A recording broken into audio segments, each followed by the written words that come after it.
নমস্কার বন্ধুরা, তোমাদের সকলকে ইউটিউব বেঙ্গলি চ্যানেলে স্বাগত জানাই। যারা এখন চ্যানেলটি সাবস্ক্রাইব করেনি তারা অবশ্যই চ্যানেলটি সাবস্ক্রাইব করে নেবে। তোমরা সকলেই জানো পশ্চিমবঙ্গের বিভিন্ন ডিস্ট্রিক্টে প্রচুর সংখ্যক সিএইচও পোস্টে ভ্যাকান্সি বেরিয়েছে এবং সেই পোস্টে অ্যাপ্লিকেশনও স্টার্ট হয়ে গেছে। তো আজকে আমি তোমাদের দেখাবো পশ্চিমবঙ্গের সিএইচও পোস্টে অ্যাপ্লিকেশন কীভাবে করবে। তোমরা ফুল স্টেপ বাই স্টেপ যে কোনো ডিস্ট্রিক্টের সিএইচও পোস্টে অ্যাপ্লিকেশন করতে পারবে। ফুল স্টেপ বাই স্টেপ আজকে অ্যাপ্লিকেশন করে দেখাবো। তো পশ্চিমবঙ্গের যে কোনো ডিস্ট্রিক্টে সিএইচও পোস্টে অ্যাপ্লিকেশন করার জন্য তোমরা ওয়েস্ট বেঙ্গল হেলথ রিক্রুটমেন্টের এই অফিসিয়াল ওয়েবসাইটে চলে আসবে। ওয়েবসাইটের লিঙ্কটি তোমরা ডিসক্রিপশনে পেয়ে যাবে, অথবা তোমরা সার্চ করবে wbhealth.gov.in, এটা লিখে সার্চ করলে তোমরা এই পেজে চলে আসতে পারবে। এই পেজে এসে তোমরা নিচে এসে দেখতে পাবে রিক্রুটমেন্ট বলে একটি অপশন লেখা আছে, এখানে ক্লিক করবে। এখানে ক্লিক করার পর তোমরা এখানে একটি দেখতে পাবে লিঙ্ক একটি যাচ্ছে, দেখো এখানে লেখা আছে recruitment for various post under NHM। তোমরা এখানে ক্লিক করবে এই লিঙ্কে। এরপরে তোমাদের এরকম একটি পেজ ওপেন হয়ে যাবে। তোমরা এই সাইডে বাদিকে দেখতে পাবে বিভিন্ন পোস্টের নাম দেওয়া আছে। এই সমস্ত পোস্টে কিন্তু অ্যাপ্লিকেশন চলছে।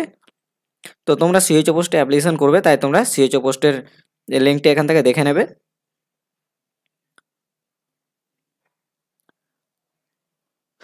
এখানে দেখতে পাচ্ছ তোমরা, এখানে একটি লেখা আছে, দেখো কমিউনিটি হেলথ অফিসার সিএইচও। এটা কোথায় ছেড়েছে? মুর্শিদাবাদে ছেড়েছে। এখানে দেখো মুর্শিদাবাদ লেখা আছে। তোমরা এই যে এখানে রেড কালারের নিউ বলে একটি লেখা উঠছে, তোমরা এখানে ক্লিক করে নোটিফিকেশনটিও দেখে নিতে পারবে। আমি এখানে যে ক্লিক করলাম, নোটিশটি ওপেন হয়ে গেল। এখানে দেখো মুর্শিদাবাদ লেখা আছে, মুর্শিদাবাদের নোটিফিকেশান। এবং এখানে অ্যাপ্লিকেশান স্টার্ট হয়েছে কবে থেকে দেখাবে, দেখো 19 তারিখ থেকে অ্যাপ্লিকেশান শুরু হয়ে গেছে এবং 2 তারিখ হচ্ছে রেজিস্ট্রেশনের লাস্ট ডেট, এবং অনলাইন যে ফাইনাল সাবমিশন করবে ফর্মটি তার লাস্ট ডেট হচ্ছে 4 তারিখ 4/12 মানে ডিসেম্বরের 4 তারিখ লাস্ট ডেট। ভ্যাকান্সিটা তোমাদের এক ঝলক আমি দেখিয়ে দিই, আমি বেশি কিছু বলবো না, আমি অ্যাপ্লিকেশানটি করে দেখাবো। তো টোটাল ভ্যাকান্সি হচ্ছে এখানে 270টা এবং কাস্ট ওয়াইজ দিয়ে দেওয়া হয়েছে, তোমরা দেখে নেবে যদি কেউ কোনো কাস্ট থেকে বিলং করো। তো সিএইচও পোস্টে অ্যাপ্লিকেশন করার জন্য মুর্শিদাবাদের তোমরা চলে আসবে এখানে কন্টিনিউ ফর রেজিস্ট্রেশন। আরও বিভিন্ন সিএইচও পোস্ট আছে, তোমরা এখানে দেখে নেবে যে পোস্টে অ্যাপ্লিকেশন করবে, যে যেখানে অ্যাপ্লিকেশন করবে। তো আমি এখানে মুর্শিদাবাদেরটাই আমি কন্টিনিউ ফর রেজিস্ট্রেশনে ক্লিক করছি। অ্যাপ্লিকেশন করার জন্য আগে কিন্তু রেজিস্ট্রেশন করতে হবে তোমাদের, তাই তোমরা কন্টিনিউ ফর রেজিস্ট্রেশনে ক্লিক করবে। এরপরে তোমাদের রেজিস্ট্রেশনের জন্য এরকম একটি পেজ ওপেন হয়ে যাবে। তোমাদের এগুলো সমস্ত ইনফরমেশান সঠিকভাবে ফিল আপ করে তোমাদের সেভে ক্লিক করতে হবে। তো আমি তোমাদের ফিল আপ করে দেখাচ্ছি কী কী ফিল আপ করতে হবে, দেখে নাও একবার। এখানে তোমরা সিলেক্ট করে নেবে, যদি ছেলে হয় তাহলে MR হবে, এবং কুমারী মেয়েদের ক্ষেত্রে হবে MS, এবং বিবাহিত মেয়েদের ক্ষেত্রে হবে MRS। তোমরা এগুলো ঠিকভাবে সঠিকভাবে ফিল আপ করবে। তো ছেলেদের হলে MR হবে, তো আমি মেয়েদের জন্য করব, আমি MS দিলাম। ফার্স্ট নেম নিয়ে দেবে এখানে। তো এখানে ফার্স্ট নেম যা হবে তোমরা লিখে নেবে, এবং এখানে দেখো লাস্ট নেম আছে, এখানে লাস্ট নেম নেবে, এবং এখানে দেখো লেখা আছে এখানে এন্টার মিডিল নেম। তো মিডিল নেম যদি কারো থেকে থাকে তাহলে দেবে, নইলে তোমরা দেবে না। এরপরে তোমরা জেন্ডার সিলেক্ট করে নেবে এখান থেকে। জেন্ডার এখানে মেল ফিমেল যা হবে সিলেক্ট করে নেবে, এবং এখান থেকে তার ডেট অফ বার্থটা দিয়ে দেবে। ডেট অফ বার্থ দেবে এখান থেকে, এখানে সিলেক্ট করে নেবে যার যা ডেট অফ বার্থ আছে, এর উপরে ক্লিক করবে, আবার এদিকে চলে যাবে, এই অ্যারোতে ক্লিক করবে, তাহলে তোমাদের ব্যাকে চলে যাবে। যে কোনো যার যে ডেট অফ বার্থ আছে নিয়ে নেবে, এভাবে তোমরা নিয়ে নেবে ডেট অফ বার্থ। এরপরে যদি কেউ ফিজিক্যালি হ্যান্ডিক্যাপ হও তাহলে ইয়েস করবে, নইলে নো করবে, এবং এখান থেকে কাস্ট সিলেক্ট করে নেবে, যে কেউ SC হলে SC, ST হলে ST, জেনারেল হলে জেনারেল, যা আছে সিলেক্ট করে নেবে। এরপরে তোমরা এখানে নিজের মোবাইল নাম্বারটি দিয়ে দেবে, এবং অপশনাল আরও কোনো মোবাইল নাম্বার থাকলে দিয়ে দেবে এখানে। এখানে ইমেল আইডি দিয়ে দেবে, ইমেল আইডি, এবং এখানে যদি কেউ সরকারি NHM এর আন্ডারে কাজ করে থাকো তাহলেই তোমরা ইয়েস করবে, নইলে এটা নো করবে। তো বেশিরভাগ ক্ষেত্রে এটা নোই হবে, তোমরা নোয়ে ক্লিক করবে, দিয়ে সেভ করবে। সেভ করার পর তোমাদের একটি রেজিস্ট্রেশন নাম্বার শো করবে, সেই নাম্বারটা তোমরা কপি করে নেবে, আগে ছবি তুলে নেবে, নইলে কিন্তু তোমাদের পেজটা চলে যাবে। তাই যে রেজিস্ট্রেশন নাম্বারটা শো করবে সেই রেজিস্ট্রেশন নাম্বারটা ফোনে ছবি তুলে নেবে। ছবি তুলে নেওয়ার পর তোমাদের নতুন করে আবার একটা অপশান শো হবে, সেখানে গিয়ে রেজিস্ট্রেশন নাম্বারটা দিতে হবে। আমি তোমাদের সেভ করে দেখাচ্ছি কি আসবে, দেখো। সেভে ক্লিক করার পর তোমাদের এরকম একটি পেজ শো হবে, তোমরা এখানে রেজিস্ট্রেশন নাম্বারটা উপরে পেয়ে যাবে। এই রেজিস্ট্রেশন নাম্বারটা তোমরা সেভ করে রাখবে। এরপরে তোমরা click here for next step, এখানে তোমরা ক্লিক করবে। নেক্সটে ক্লিক করার পর তোমাদের এরকম একটি উইন্ডোজ শো হবে, যেখানে তোমাদের ওই অ্যাপ্লিকেশন আইডিটি দিয়ে দিতে হবে, এবং এখানে ডেট অফ বার্থ দিয়ে সাবমিটে ক্লিক করতে হবে। এরপরেই সাবমিটে যেই ক্লিক করবে তারপরে তোমাদের পেমেন্টের অপশন চলে আসবে, যে পেমেন্টটা ডান করতে হবে। পেমেন্ট ডানের পরে তোমাদের অ্যাপ্লিকেশনটি শো হবে। তো এখানে তোমরা রেজিস্ট্রেশন নাম্বারটি দিয়ে দেবে, এবং এখানে ডেট অফ বার্থ দেবে, তারপরে তোমরা পেমেন্টটা করে দেবে। আমি পেমেন্টের অপশানটা দেখাচ্ছি না, পেমেন্টের অপশানটা স্কিপ করে দিয়ে আমি ডাইরেক্ট চলে যাচ্ছি তোমাদের অ্যাপ্লিকেশন ফর্মে। পেমেন্ট ডান হয়ে যাওয়ার পর তোমরা যে আবার লগ ইন করবে, তোমাদের অ্যাপ্লিকেশন ফর্মটি শো হয়ে যাবে। এই হচ্ছে তোমাদের অ্যাপ্লিকেশন ফর্ম, এই ফর্মটি তোমাদের ভালোভাবে ফিল আপ করতে হবে। এই ফর্ম ফিল আপ করার সময় অনেক জায়গাতে সমস্যা হচ্ছে, আমি একবার বলে দিচ্ছি, তোমরা দেখে নাও কোথায় কি লিখবে। লিখতে গিয়ে অনেকেই অনেক সমস্যার সম্মুখীন হতে হচ্ছে অনেককেই। তো প্রথমে দেখো এখানে আছে উপরে কিছু ডিটেলস আছে, সেটা আমি তোমাদের দেখাচ্ছি না, কারণ ওটা বেসিক, তোমাদের চলেই আসবে রেজিস্ট্রেশন সময় যেটা দিয়েছো সেটাই চলে আসবে, তো আমি হাইড করে রেখেছি সেটা। তো তোমরা প্রথমেই দিয়ে দিবে ফাদার্স নেম। এখানে ফাদার্সের জন্য এখানে ফাদার বা এখানে সিলেক্ট করে নেবে, কেউ যদি হাজব্যান্ড দিয়ে থাকো তাহলে হাজব্যান্ড দেবে, মাদার দিলে মাদার দেবে, তো ফাদারই হবে বেসিক্যালি সবারই। এবং এখান থেকে তার এখানে সিলেক্ট করে নেবে এমআর, ছেলেদের ক্ষেত্রে অবশ্যই, কারণ এখানে ফাদারে দিচ্ছ তাই এখানে এমআর হবে, মাদার দিলে তখন এমআরএস হবে, বোঝা গেল। নিজের জন্য কেউ দেবে না এই জায়গাটায়, সবসময় এটা ফাদারের জন্যই দেবে। তারপর এখানে আছে দেখো এখানে হচ্ছে মিডল নেম আছে, তো ফার্স্ট নেম কোথায়, এই হচ্ছে ফার্স্ট নেম, এখানে ফার্স্ট নেম দিয়ে দেবে ফাদারের ফার্স্ট নেম, এবং এখানে মিডল নেম যদি থাকে তাহলে দেবে, নইলে দেবে না। এবং এখানে হচ্ছে লাস্ট নেম, এখানে লাস্ট নেমটা দেবে। লাস্ট নেম দেওয়ার পর এখানে দেখো এসসি যে সিলেক্ট করেছিল, ওখানে এসসি এসটি যদি কেউ থেকে থাকো, প্রথমে রেজিস্ট্রেশনের সময় তোমরা সিলেক্ট করেছিলে, তোমরা এখানে রেজিস্ট্রেশনের এসসির যে রেজিস্ট্রেশন সার্টিফিকেটের যে নাম্বারটা আছে সেই সার্টিফিকেটের নাম্বারটা দিয়ে দেবে, এসসির সার্টিফিকেট, এসটি হলে এসটির সার্টিফিকেট নাম্বার দিয়ে দেবে। এখানে ডেট দিয়ে দেবে, কবে তোমরা পেয়েছো এসটি সার্টিফিকেটটা সে ডেটটা দিয়ে দেবে, এবং কোথা থেকে পেয়েছো ইস্যুইং অথরিটির নামটা দিয়ে দেবে, বেশিরভাগই কোনো এসডিও থেকে দিয়ে থাকে, তোমরা সেই এসডিওর নাম এখানে লিখে দেবে, এবং কোন ডিস্ট্রিক্ট থেকে পেয়েছো সেই ডিস্ট্রিক্টের নাম এখান থেকে চুজ করে নেবে, বোঝা গেলো। তারপরে এখানে হচ্ছে হাউস নেম, তো হাউস নাম্বার দেওয়ার প্রয়োজন নেই, যদি কেউ হাউস নাম্বার দিতে চাও তোমরা ভোটার লিস্টে পেয়ে যাবে, নিজেদের ভোটার লিস্ট ডাউনলোড করে নেবে, সেই ভোটার লিস্টে তোমরা হাউস নাম্বারটা পেয়ে যাবে। এরপরে তোমরা ভিলেজ দেবে এখানে, তারপর পোস্ট অফিস দেবে, পুলিশ স্টেশনের নাম দেবে, স্টেট এখান থেকে সিলেক্ট করে নেবে, এগুলো চলে আসবে বেসিক্যালি সব, এগুলো তো কোনো অসুবিধা হবে না কারো। তো অসুবিধা হবে নিচে আমি তোমাদের দেখাচ্ছি। এবং এখানে আছে, এখানে ব্লকের নাম দেবে, এখানে পিনকোড দেবে, এবং এখান থেকে ডিস্ট্রিক্ট আবার সিলেক্ট করে নেবে। তো ডিস্ট্রিক্টটা যাই হোক সার্ভার প্রবলেমের জন্য হয়তো আসছে না, ডিস্ট্রিক্ট সিলেক্ট করে নেবে। ডিস্ট্রিক্ট সিলেক্ট করে নেওয়ার পর তোমরা এখানে সেমে ক্লিক করে দেবে, বেসিক্যালি সবারই কিন্তু প্রেজেন্ট অ্যাড্রেস এবং পার্মানেন্ট অ্যাড্রেস বেসিক্যালি সবারই সেম হয়, তাই তোমরা এখানে সেমে ক্লিক করে দেবে, অটোমেটিক চলে আসবে নিচে। শুধুমাত্র এটা আসবে না, স্টেটটা আসবে না, স্টেট তোমরা আবার সিলেক্ট করে নেবে, এবং এখান থেকে ডিস্ট্রিক্টটা আবার সিলেক্ট করে নেবে। এরপরে তোমরা এখানে সিটিজেন অফ ইন্ডিয়া দিয়ে দেবে, এবং এখান থেকে বেশিরভাগই রেজিস্ট্রেশন থেকে তো কেউ আসোনি, বেশিরভাগই তোমরা জন্মগ্রহণ করে তোমরা এখানে জন্ম থেকেই আছো। এবং এখানে দেবে রেজিস্ট্রেশন নাম্বার, এখানে দেখো লেখা আছে রেসপেক্টিভ কাউন্সিল রেজিস্ট্রেশন নাম্বার, তো এখানে সবার কিন্তু ডাব্লিউবিএনসি হতেই হবে, তাই তোমরা এখানে ডাব্লিউবিএনসির যে রেসিপ্রোকাল বা ডাব্লিউবিএনসির যে রেজিস্ট্রেশনের নাম্বারটা আছে সেটাই দেবে। এবং এখানে রেজিস্ট্রেশনের ডেট, সে সার্টিফিকেটের যে রেজিস্ট্রেশন দিয়েছে ডাব্লিউবিএনসি সেই ডেটটা দিয়ে দেবে এখানে। এবং কাউন্সিলের নাম এখানে সবাই কিন্তু ওয়েস্ট বেঙ্গল নার্সিং কাউন্সিল লিখবে এখানে, বোঝা গেল। যদি কেউ বাইরের স্টেট থেকে করে থাকো বা কেউ কর্ণাটক থেকে করে থাকো তাহলে কোনো সময় এটা কর্ণাটক দেবে না, এখানে ওয়েস্ট বেঙ্গল নার্সিং কাউন্সিল দেবে, কারণ এটা ওয়েস্ট বেঙ্গলের সার্টিফিকেট।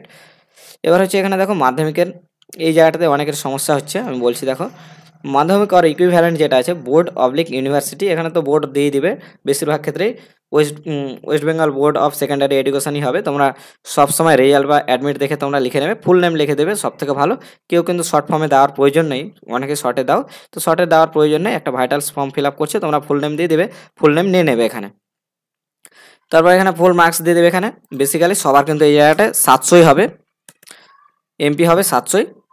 তারপরে কত নাম্বার পেয়েছো 700-র মধ্যে, ধরো কেউ 400 পেলো, তোমরা এখানে 400 বসিয়ে দেবে, অটোমেটিক পার্সেন্টেজ ক্যালকুলেট হয়ে যাবে, এবং পাসিং ইয়ার এখানে দিয়ে দেবে, যে যত আছো এখানে পাসিং ইয়ারটা এখানে ক্যালকুলেট লিখে দেবে। তারপর এখানে দেখো স্পেশালিস্ট ইন মেজর সাবজেক্টস, এখানে স্পেশালিস্ট ইন আছে অথবা বলেছে মেজর সাবজেক্টস আছে, তো মেজর মানেই হচ্ছে প্রধান সাবজেক্ট, বা কেউ যদি কোনো সাবজেক্টে স্পেশালিস্ট হয়ে থাকে, কিন্তু এখানে দেখো এই জায়গাটাতে অনেকের কনফিউশন হচ্ছে যেখানে কি দেবে সাবজেক্টে। তো এই জায়গাটায় বলে রাখি, এখানে সাবজেক্টের জন্য মেজর সাবজেক্ট মানে হচ্ছে প্রধান সাবজেক্ট, এই জায়গাটাতে অনেকে ব্ল্যাঙ্ক ছাড়ছে, কেউ অথবা জেনারেল লিখে দিচ্ছে, কেউ মাধ্যমিকের সব সাবজেক্টের নাম দিচ্ছে, ঠিক আছে, মাধ্যমিকের যে মেন সাবজেক্ট আছে সেই সব সাবজেক্টেরই নাম্বার দিয়ে দিতে পারো এখানে, মাধ্যমিকের কোনো অসুবিধা নেই। এবং এইচএসের ক্ষেত্রেও সেম, তোমরা এইচএসের যতগুলো মেন সাবজেক্ট আছে অপশনালটা ছেড়ে, যে অপশনাল সাবজেক্ট আছে সেই অপশনাল সাবজেক্টটা ছেড়ে সব সাবজেক্টের নাম দিয়ে দেবে এখানে। কিন্তু জিএনএমের ক্ষেত্রে দেখো, জিএনএমের ক্ষেত্রে অনেকেই যেটা করছে এখানে সে লিখছে শুধু জিএনএম অনলি, আর বিএসসিদের ক্ষেত্রে অনেকে ফিল আপ করছে বিএসসি অনলি। তো আমি বলে রাখি এখানেও তোমরা যখন উপরে সব সাবজেক্টের নাম লিখছো তোমরা জিএনএমেরও সব সাবজেক্টের নাম এখানে লিখে দাও। তো অনেকগুলো ফর্ম ফিল আপ করছো, তো সেক্ষেত্রে তোমাদের অনেক অসুবিধা হবে টাইপ করতে। তাই তোমরা কি করবে, হোয়াটসঅ্যাপে তোমরা সব সাবজেক্টের নাম এক জায়গাতে লিখে দাও, যতগুলো নাম আছে প্রত্যেকটা ফর্মে অ্যাপ্লিকেশন করার সময় কপি করবে আর এখানে পেস্ট করে দেবে, পেস্ট হয়ে যাবে, এখানে কোনো অসুবিধা নেই। এবং যতগুলো সাবজেক্ট আছে লিখে দাও, ফুল নেমে লিখে দাও, কোনো শর্ট ফর্ম দেওয়ার দরকার নেই, শর্ট নেম লেখার দরকার নেই। শর্ট নেম না দিলেও, তোমার ফুল নেম দিলেও যত বড়ই নাম দাও এখানে নিয়ে নেবে এই বক্সে, এবং অ্যাপ্লিকেশন প্রিন্ট যখন করবে সেই প্রিন্টেও চলে আসবে সব সাবজেক্টের নাম। বোঝা হলো? তাই তোমরা এখানে চেষ্টা করো যে সব সাবজেক্টের নাম এখানে ফুল নামে লিখে দাও যতগুলো আছে। তো আর এখানে দেখবে জিএনএম কিন্তু 1600-তে হয়, তো এখানে যদি 1600-তে লিখো তো 16টা সাবজেক্ট হচ্ছে, কারণ 100 করে প্রত্যেকটা সাবজেক্টে হচ্ছে, তাই 16টা সাবজেক্ট যেহেতু হচ্ছে, ধরো কেউ এখানে 1200 পেলো, পার্সেন্টেজ তো ক্যালকুলেট হয়ে গেল, পাসিং ইয়ার দিয়ে দেবে 2022 বা 23 যে যেতে পাস করেছো, এখানে 22 দিলাম। কিন্তু সাবজেক্টে এখানে ক্ষেত্রে 16টা, যেহেতু এখানে 1600 নাম্বার দিয়ে দিলে, তাহলে 16টা কিন্তু মেন সাবজেক্টও হবে, প্রধান সাবজেক্টও হবে, মেজর সাবজেক্ট মানে প্রধান সাবজেক্ট, তাহলে 16টা কিন্তু মেন সাবজেক্টও হবে তোমাদের। 16টা মেন সাবজেক্টের জন্যই কিন্তু এখানে 16টা নাম্বার কাউন্ট হচ্ছে, তাই তোমরা 16টা সাবজেক্টই এখানে বসিয়ে দিও। বেশি মানে 16টা নাম্বার দিলে কোনো সাবজেক্ট দিয়ে দিলে কোনো অসুবিধা নেই, বরঞ্চ না দিলেই বেশি অসুবিধা হতে পারে। বোঝা হলো? এই জায়গাটাতে অনেকের সমস্যা হচ্ছে। আরেকটা হচ্ছে এক্সপিরিয়েন্সে। আর এখানে বলে রাখি, কম্পিউটারের একটা ব্যাপার আছে, এখানে কম্পিউটার কোর্স কেউ যদি করে থাকো অবশ্যই দেবে, কম্পিউটারটা স্কিপ করবে না। বেশিরভাগ সবারই কিন্তু কম্পিউটার কোর্স করা থাকে, তাই তোমার কম্পিউটারের ডিটেলসটা এখানে দিয়ে দেবে। ডিটেলসে কী কী লিখবে, তোমরা যে সেন্টার থেকে করছো সেই ওখানে লেখা থাকবে, দেখবে উপরে হেডিংয়ে একদম টপে যে কোথা থেকে করেছো কম্পিউটার, সেটা নামটা এখানে দিয়ে দেবে, এবং এখানে মার্কস দিয়ে দেবে, রেজাল্ট দেওয়া থাকে, সেই রেজাল্টে পেয়ে যাবে কত নম্বরের পরীক্ষা হয়েছে এবং কত পেয়েছো তার মধ্যে এখানে দিয়ে দেবে।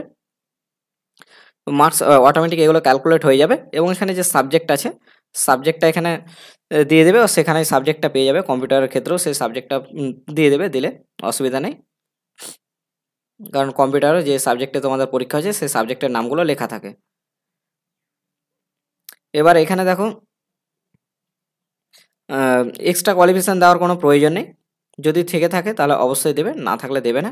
এক্সট্রা কোয়ালিফিকেশান থেকে থাকে বলতে অনেকে আবার ডিপ্লোমা করেছে হয়তো জিএনএম পাস করার পর, তারা দিয়ে দেবে ডিপ্লোমা যদি থেকে থাকে এক্সট্রা কোয়ালিফিকেশান। আর এখানে এক্সপিরিয়েন্স আছে, ওয়ার্কিং এক্সপিরিয়েন্স, এটা দিলেও হবে না দিলেও হবে। দিলেও হবে বলতে যাদের আছে তারা কিন্তু অবশ্যই দিবে, দেবে না কেন, অবশ্যই দেবে। যদি তোমরা পরবর্তী সময়ে কোনো বেনিফিট পাও এক্সপিরিয়েন্সের জন্য, অবশ্যই পেতেই পারো, না পাওয়ার কিছু নেই। তো অবশ্যই দিয়ে দেবে, যার আছে তারা অবশ্যই দেবে, না দেওয়ার ভুলটা করে লাভ নেই, কারণ এক্সপিরিয়েন্স দিতে কোনো আপত্তি নেই। তো এখানে এক্সপিরিয়েন্সের এখানে যে ডেজিগনেশন আছে, এই ডেজিগনেশনে তোমার যে স্টাফ নার্স, এখানে স্টাফ নার্সই লিখবে, বেশিরভাগ সবাই স্টাফ নার্সের পোস্টেই জব করো, প্রাইভেটে বা গভর্নমেন্টে। তো গভর্নমেন্টে তো কেউ করে না, প্রাইভেটেরই সব অ্যাপ্লিকেশন করবে, তো এখানে স্টাফ নার্স লিখে দেবে ডেজিগনেশনে।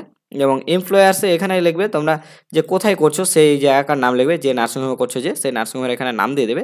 এখানে থেকে সিলেক্ট করে নেবে অর্গানাইজেশন, অবশ্যই প্রাইভেট। জয়েনিং ডেট এখান থেকে তোমরা সিলেক্ট করবে, যেই তোমরা সিলেক্ট করবে জয়েনিং ডেট, কবে জয়েনিং করছো, অটোমেটিক তোমাদের এখানে ক্যালকুলেট হয়ে যাবে এক্সপিরিয়েন্স, এবং এখানে লিভিং ডেট দিবে, তখন টোটালটাই ক্যালকুলেট করবে ঠিকঠাক। আমি দিচ্ছি দেখো, ধরো কেউ 25-এ, 24-এ, কেউ 23-এ, ধরো এপ্রিলেই 26 তারিখে কেউ জয়েনিং ডেট দিল, অটোমেটিক এই জায়গাটায় চলে আসবে কবে দিয়েছে না দিয়েছে, এবং এখানে লিভিং ডেটটাও দিয়ে দেবে। ধরো কেউ এপ্রিল পর্যন্ত 1 তারিখ পর্যন্ত দিল, অটোমেটিক এই জায়গাটায় চলে আসবে। যাই হোক এখন সার্ভার প্রবলেমের জন্য আসছে না, কিন্তু এই জায়গাটা যে সার্ভার ঠিক থাকলে অবশ্যই চলে আসবে। এবং অ্যাপ্লিকেশন করার সময় তোমরা কিন্তু প্রথমে এই এক্সপিরিয়েন্সটাই দিয়ে দিও, কারণ আসতে কিন্তু অসুবিধা হচ্ছে, অ্যাপ্লিকেশন করতে যে সমস্যা একটু দেরি হয়ে যাচ্ছে সেই সময় এই জায়গাটায় আসছে না। আর এটা না আসলে কিন্তু তোমরা এখানে অ্যাড নিউ এক্সপিরিয়েন্সেও ক্লিক করতে পারবে না, দেখবে হবে না, অ্যাড নিউ করলে হবে না, নেবে না। তাই তোমরা এই জায়গাটা আগে দিয়ে দেবে। আর এই জায়গাটা হচ্ছে ফটো আর সিগনেচার, যে এই দেখো এখানে লেখা আছে, আমি অ্যাড নিয়ে ক্লিক করলাম বলে এখানে লেখা হলো please fill up experience properly. তো এই জায়গাটা যেহেতু আসেনি, দেখো এখন আসলো, এবার কিন্তু আসবে, চলে এলো এই জায়গাটায়, এবং এগুলো দিলে দেওয়ার পরে তোমার চলে আসবে এখানে অ্যাড নিউ এক্সপিরিয়েন্সে। আর এটা না আসলে কিন্তু নেবে না অ্যাড নিউ করলে। আর এখানে ফটো দিয়ে দেবে, ফটো অবশ্যই 20 কেবি থেকে 30 কেবির মধ্যে হতে হবে তোমাদের পাসপোর্ট সাইজ ফটো। আর সিগনেচারও তাই 20 কেবি থেকে 30 কেবির মধ্যে থাকতে হবে, কিন্তু ফটোর কোয়ালিটিটা যেন একটু ভালো হয় তোমরা দেখে নেবে। তারপরে সেভ ডিটেলসে ক্লিক করবে, সেভ ডিটেলসে তোমরা যেই ক্লিক করবে অটোমেটিক কিন্তু আউট হয়ে যাবে পেজটা, দেখবে যে সেভ ডিটেলসে ক্লিক করবে অটোমেটিক সেভ হয়ে পেজটাই চলে যাবে। পেজটা চলে যাওয়ার পর তোমরা অ্যাপ্লিকেশনও ডাউনলোড করতে পারবে না। তো অ্যাপ্লিকেশনটা ডাউনলোড করবে কীভাবে, তো অ্যাপ্লিকেশনটা ডাউনলোড করার পর যে পেজটা তোমাদের চলে যাবে সেভ হয়ে যাওয়ার পর তোমরা চলে আসবে একদম হোমে। আবার হোমে আসার পর তোমরা চলে আসলে রিক্রুটমেন্টে, তোমরা উপরে এখানে দেখতে পাচ্ছ, দেখো অ্যাপ্লিকেশন প্রিন্ট, এই যে অ্যাপ্লিকেশন প্রিন্ট এখানে লেখা আছে, এই অ্যাপ্লিকেশন প্রিন্টে ক্লিক করবে। অ্যাপ্লিকেশন প্রিন্টে ক্লিক করার পর তোমরা এখানে অ্যাপ্লিকেশন আইডিটি দিবে এবং ডেট অফ বার্থ দেবে নিজের, দিয়ে সাবমিট করবে, তোমাদের অ্যাপ্লিকেশনটি শো হয়ে যাবে। দিয়ে কন্ট্রোল পি মেরে তোমরা সেটা প্রিন্ট করে নেবে বা সেভ করে নেবে। এই হচ্ছে তোমাদের অনলাইন প্রসেস অ্যাপ্লিকেশন করার সিএচওর। তো ভিডিওটি ভালো লাগলে অবশ্যই তোমরা একটি লাইক করে দেবে এবং ভিডিওটিতে একটি কমেন্ট করে দেবে। ধন্যবাদ।